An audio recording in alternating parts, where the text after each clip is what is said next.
José Castañeda, saludándoles de nuevo con gusto en esta semana del 23 al 27 de enero del 2017 con el tema de la verdadera y la falsa unción, en lo particular para tratar el tema de la doble unción. Un gusto poder compartir con ustedes desde Tijuana, México, en esta prestigiosa universidad, la Facultad de Estudios Teológicos, el Kairos de Dios. Uso como referencia directa y central Segundo de Reyes capítulo 2 y el verso 9, que es el verso clave, que dice: cuando había pasado Elías, dijo Eliseo: pide lo que quieras que haga por ti antes que yo sea quitado de ti. Y dijo Eliseo: te ruego una doble porción de tu espíritu sea sobre mí. Este es un pasaje que ha dado pie a un sinnúmero de interpretaciones que tienen que ver con el poder sobrenatural para servir. No me corresponde a mí discutir la existencia o naturaleza de la unción, ni cómo ser investido de poder de lo alto para servir al Señor. Pero sí, la pregunta que trataré de contestar no es si existe la unción del Espíritu Santo para fortalecer la vida y ministerio de los que sirven en la iglesia, sino si es posible determinar, basado en segundo libro de Reyes, capítulo 2, que existe un método para recibir una doble porción del Espíritu de Dios, o la también llamada doble unción. Esto pues para poder servir de una manera sobrenatural en el ministerio. El evangelista Benny Hinn afirmó que sí es posible y escribió sobre cómo recibir el doble de la unción, señalando 7 claves basado en este pasaje para recibir esa doble porción de la unción. Benny Hinn afirma que como Elías y Eliseo se enfrentaron al espíritu de Jezabel, es el primer libro de Reyes, capítulo 19, Apocalipsis 2:20, que para ellos significa inmundicia y fornicación de Jezabel, el espíritu de Jezabel. Entonces uno tiene que enfrentarse al espíritu de Jezabel si quiere uno tener la doble unción. Lo segundo es que Eliseo confiaba en Dios, vive Jehová, y dependía enteramente de Dios en su presencia. Lo tercero es que también como Eliseo, aprender cómo servir, ser un servidor en la iglesia como Eliseo fue un servidor de Elías. Cuarto, Eliseo fue una persona de fe, así de que los que quieren una doble unción tienen que ser personas de fe, que no se desanimen cuando otros les dicen que no lo hagan.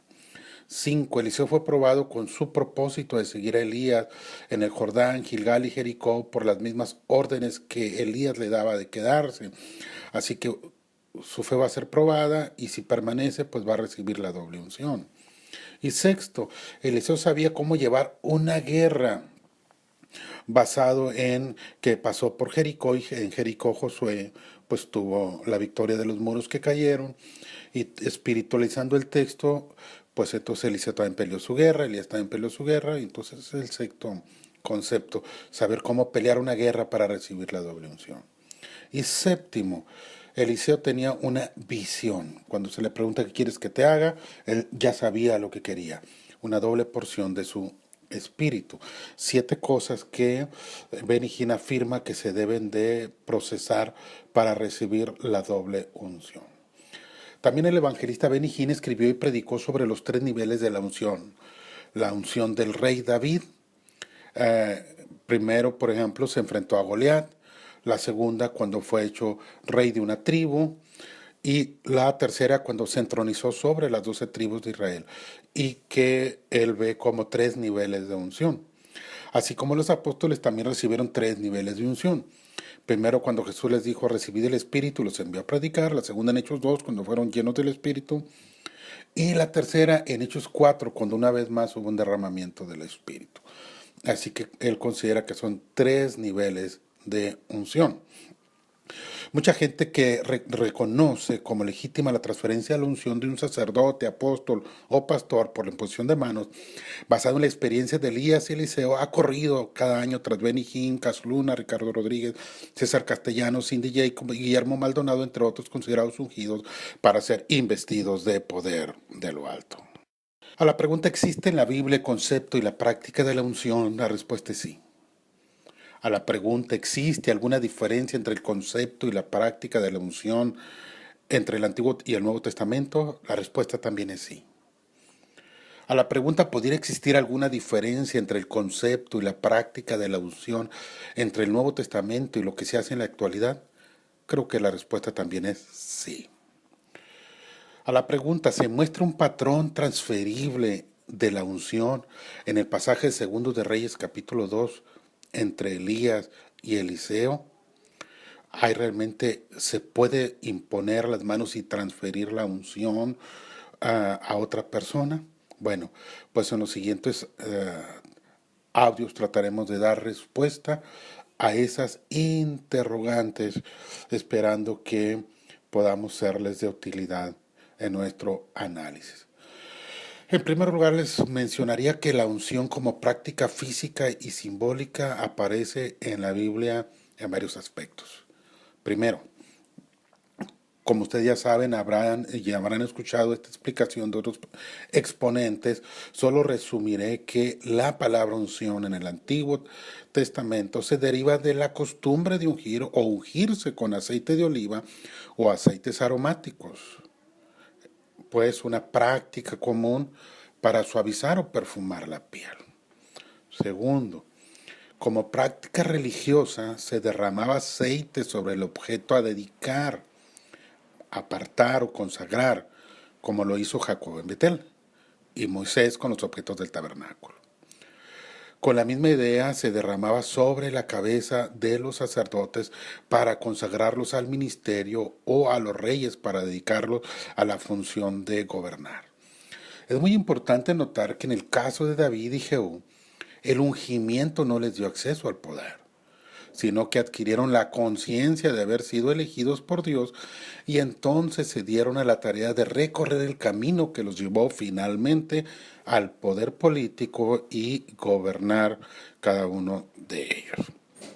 El ungimiento con aceite en un acto protocolario es la autorización para empezar a ejercer un poder adquirido previamente, pero que no se tiene acceso hasta la ceremonia de ungimiento.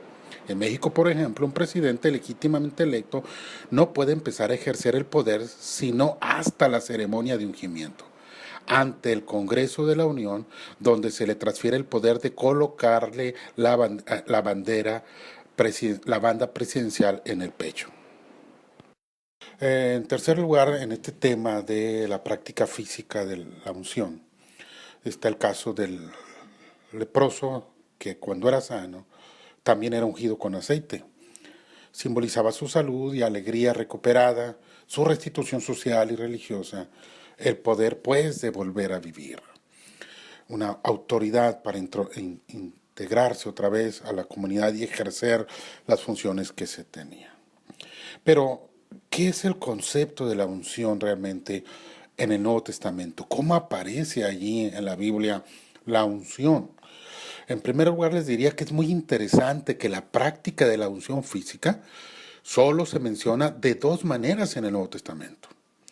Cuando Jesús es ungido en los pies y en la cabeza, y en cada caso por una mujer, y cuando Santiago alude a la oración por los enfermos, ungiéndoles con aceite. En segundo lugar, les diría que en el sentido de una unción espiritual, se hace alusión a ello solamente en Jesús y en Pablo. Jesús siendo ungido con óleo de gozo por encima de los demás por el Padre según Hebreos 1:9, indicando superioridad, y Jesús ungido con el Espíritu y con poder por el Padre en Hechos 10:38 y ungido con poder para predicar y ministrar milagrosamente en Lucas 4:18.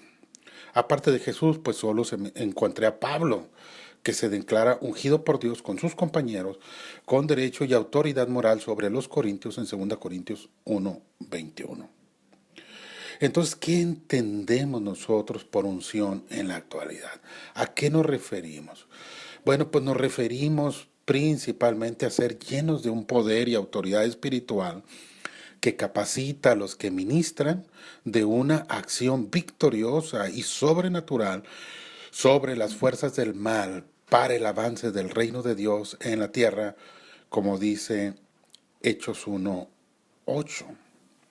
Entonces, pues, tomando el tema en cuestión que me corresponde, Elías y Eliseo nos muestran un modelo a seguir en segundo libro de Reyes, capítulo 2, particularmente como lo menciona Eliseo en el verso 9, donde él expresa su deseo de recibir una doble porción de su espíritu. Es un hecho muy evidente en el Antiguo y Nuevo Testamento que en cierto momento del ejercicio del ministerio de los comisionados por Dios para alguna tarea especial, se ha requerido de un poder sobrenatural que proteja, sostenga o se manifieste para hacer posible el resultado exitoso de la misión encomendada por Dios. El Evangelio es un Evangelio sobrenatural y si no se comparte sobrenaturalmente, será un Evangelio conceptual únicamente. Pablo afirma que el Evangelio es poder de Dios para salvación y que su predicación no fue con palabras persuasivas de humana sabiduría, sino con poder y demostración del Espíritu.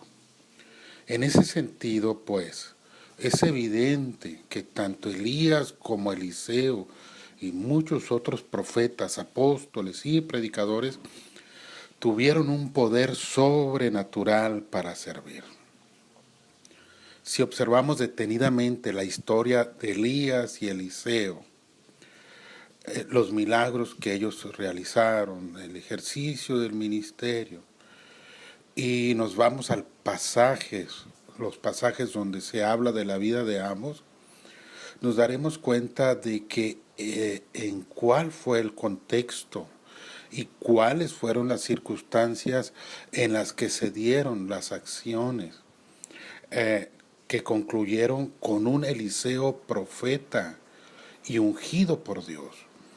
Solo entonces comprenderemos lo que pasó del otro lado del río Jordán y también lo que significó realmente las palabras de Eliseo a la pregunta específica de Elías cuando dice, ¿qué es lo que tú quieres? ¿Qué quieres de mí? Y él dice, quiero una doble porción de tu espíritu. ¿A qué se refería Eliseo con una doble porción de su espíritu? ¿Qué sucedió realmente? ¿Cuál fue la mecánica de la transmisión, si hubo tal transmisión? Que era esa doble porción del espíritu. Lo trataremos después de esta primera parte. José Castañeda tratando con ustedes el tema de la doble unción, basado en Segundo de Reyes 2:9, donde Elías dice, cuando había pasado, Elías dijo a Eliseo, pide lo que quieras que haga por ti, antes que yo sea quitado de ti. Y dijo Eliseo, te ruego que una doble porción de tu espíritu sea sobre mí. Resumiendo, pues, para hablar el tema de la doble unción, nos queda claro, pues, que la palabra unción en el Antiguo Testamento se deriva de la costumbre de ungir o de ungirse con aceite de oliva o aceites aromáticos. Como práctica religiosa se derramaba aceite sobre el objeto o a la persona a dedicar o a autorizar. A los reyes para dedicarlos a la función de gobernar se les hacía lo mismo. Hubo reyes pues que fueron ungidos para esa responsabilidad incluso mucho antes de empezar a gobernar y que pudiera suceder también en el plano espiritual. Hay quienes al ser ungidos para una misión les llegará a tomar tiempo empezarlo por razones de formación o circunstancia. Así que pues la unción para una misión no significa necesariamente ya estar listo o empezar a actuar inmediatamente. En el Nuevo Testamento se menciona a Jesús como ungido, apartado y autorizado para cumplir su misión con un respaldo del Espíritu Santo para actuar con poder sobre el mundo espiritual y físico según Lucas 4:14. Cuando me refiero a la unción espiritual, me refiero a ser lleno del poder y autoridad espiritual que capacita a los que ministran de una acción victoriosa y sobrenatural sobre fuerzas del mal para que el avance del reino sea efectivo en la tierra, como se expresa en Hechos 1:8, que dice: pero recibiréis poder cuando haya venido sobre vosotros el Espíritu Santo, y me seréis testigos en Jerusalén, en toda Judea, en Samaria y hasta lo último de la tierra. Entendiendo que la elección y el mandato fueron establecidos previamente en Mateo 28:19 y que en este acto espiritual de Hechos 2 fueron investidos de poder para empezar a actuar. Entonces, regresando al caso del profeta Elías, él ya había sido elegido por Dios y el profeta Elías para ser el siguiente profeta. En su tiempo, Eliseo también escogió a Giezi para que fuera su siervo y posible sucesor. La diferencia de carácter y discernimiento espiritual hizo que uno llegara a la posición y el otro se quedara en el camino. Uno hiciera muchos milagros y el otro solo los contara. ¿Cómo se transfiere, pues, actualmente lo que llamamos la doble unción, si ésta existe? Bueno, lo que a mí me ha tocado observar, un ministro de cierta reputación o a alguien desconocido, según sea el caso, se acerca a un joven o a un adulto, o a un hombre o una mujer, le impone las manos y ora diciendo: Señor, te pido para mi hermano o para tu siervo o tu sierva, según sea el caso, que le des una doble porción de tu Espíritu Santo. O tal vez hablando con un tono de autoridad pondrá su mano sobre alguien y dirá: recibe una doble porción del Espíritu Santo. La pregunta que yo les haría y yo me hago es: ¿la práctica entre Elías y Eliseo y lo que se hace ahora es similar? La verdad es que lo que a mí me ha tocado observar como práctica común, sí existen diferencias muy significativas. Y básicamente me voy a concentrar en 7 diferencias que hay entre la práctica actual para reclamar la doble unción sobre alguien y lo que realmente sucedió entre Elías y Eliseo, y tal vez esto nos permita entender con más claridad la legitimidad o falta de ella, la realidad o no de esta práctica de orar por la doble unción del Espíritu Santo sobre alguien. Y estas diferencias que vamos a observar son, en primer lugar, que la persona a la que se le está otorgando la doble unción generalmente es una persona desconocida para el que ora por ella. O sea, en un altar, en algún momento determinado, se ora por esa otra persona. Mientras que en el caso de nuestra historia, eran discípulo y maestro, siervo y señor. Lo segundo es que la persona que está recibiendo la doble unción en la actualidad puede ser un pastor o ministro o un congregante de una iglesia que probablemente ni siquiera esté ejerciendo ningún ministerio. Mientras que aquí ya había una relación probada de ministerio y servicio. En tercer lugar, en los casos actuales muchas veces ni siquiera la persona lo está pidiendo, sino que el predicador se acerca y le otorga la doble unción, mientras que en este pasaje no es Elías, sino quien lo ofrece, sino Eliseo quien lo busca insistentemente para recibirlo. Era deseo de él, no del que le estaba ministrando. En cuarto lugar, en lo presente, el ungidor se acerca e impone manos y él le transfiere la unción. Se vuelve el emisor directo por el contacto de las manos. En aquella ocasión, Elías ni siquiera lo toca, ni le asegura siquiera nada. Solo lo coloca en una última prueba y le asegura que, de pasarla, tendrá lo que pide. En quinto lugar, hay una diferencia muy importante.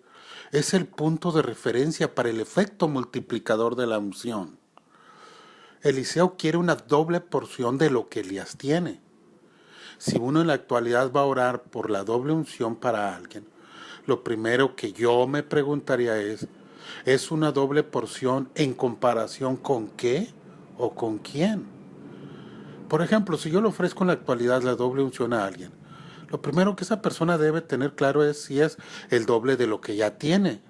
Tiene sencillo y va a recibir doble de lo que ya tiene. O si es el doble de lo que yo tengo. O sea, él va a ser el doble de lo que yo he hecho.